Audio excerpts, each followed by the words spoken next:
Желіде сұмдық хабарлама тарады. Барша сақ болсын.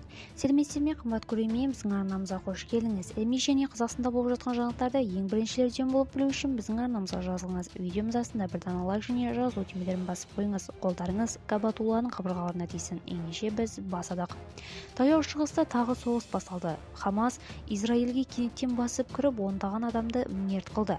Қарсы жақ кек қайтару үшін Газа секторын бомбалап жатыр. Палестиналық Хамас исламшыл тобы сенбі күні Израильге соңғы жылдардағы ең ірі шабуылын жасап, кемінде 40 адамның өмірін қиды. Тағы 470 адам жараланып, госпиталға түсті. Олардың 77-сі хал үстінде жатыр деп хабарланды. Хамастықтар Газа секторынан зымыран жаудырып, Израиль қалаларына кенеттен енген.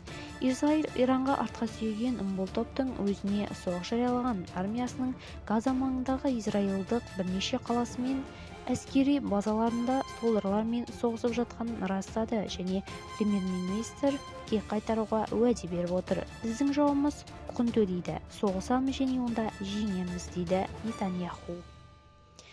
Әлемде және елімізде жақсылық, тыныштық болуын қалаушылар видеомыз астына өз лайктарыңызды басып кетіңіздер. Кәне көрейік, қанша адам, қанша лайк жинайды екенбіз. Сау, сәлеметте болыңыздар.